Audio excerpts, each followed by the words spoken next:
अगर हम ब्राह्मण को भोजन नहीं करा पा रहे, गौ माता को भोजन नहीं दे पा रहे, श्वान को, कुत्ते को भोजन नहीं दे पा रहे, कौवे को भोजन नहीं दे पा रहे हैं, किसी कारणवश हम श्राद्ध नहीं कर पा रहे हैं, किसी कारणवश हम पूर्वजों को नहीं मना पा रहे हैं, ऐसा कोई घर नहीं जिसके घर के पितृ श्राद्ध पक्ष में पृथ्वी पर नहीं आते। तुम पूछो मत पूछो, तुम्हारे घर के पूर्वज तुम्हारे यहां जरूर आते। दरवाजे पर आकर खड़े होते हैं पितृ, दरवाजे पर आकर हमारे घर के पितृ खड़े होते हैं, स्मरण करते हैं कि हमको यहां से कुछ भाग प्राप्त होगा, कुछ मिल जाएगा, कुछ प्राप्ति हो जाएगी। सम्मुख में आकर खड़े होते हैं। पितृ पक्ष में अगर पितरों को भोजन नहीं मिलता, साल भर भूखे रहते हैं। दूसरे पितृ जो खाकर आते हैं, उनकी जो राल टपकती है, उनका जो कफ गिरता है, हमारे पितृ वो चाटते हैं।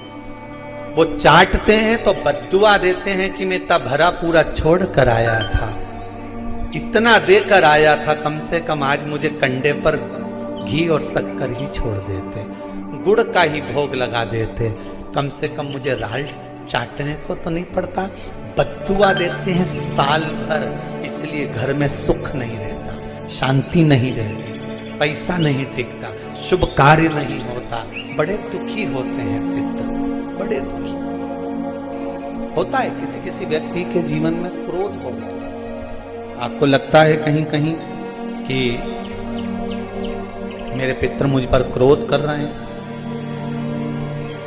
आपको कभी कभी लगे कि मेरे ऊपर पितरों का पितृ दोष लगा हुआ है, या पितरों का श्राप लगा हुआ है, या हमारे यहाँ पर लोग अधोगति में ज़्यादा मर जाते हैं, हमारे यहाँ ये काम ज़्यादा हो जाता है, तो निवेदन है, श्राद्ध पक्ष चल रहा है, प्रयास करिएगा। एक चावल की कटोरी में, कटोरी के अंदर थोड़ा सा चावल रख लीजिए कच्चा, उस चावल की कटोरी में एक बेलपत्र, थोड़ी सी दुर्वा बांधकर, पानी का मटका, परिंदा या जहां अपना रसोई घर में जल रखते हो, उस कटोरी को वहां पर 2 दिन 3 दिन तक रख दो। वैसे तो 16 दिन रखो ज़्यादा अच्छा था, पर जो दिन अपने को मालूम है 2-3 दिन उसको रख दीजिए। घी का दिया लगाइए। 3 दिन के बाद में उस दुर्वा को, उस बेलपत्र को शिव बाबा को ले जाकर समर्पित कर दो। चावल पूरे घर में घुमाने के बाद चिड़िया को या नदी में या किसी जीव को प्रदान करो। महाराज, पितृदोष के निवारण का सुंदर तरीका। ऐसी ही ज्ञानवर्धक जानकारी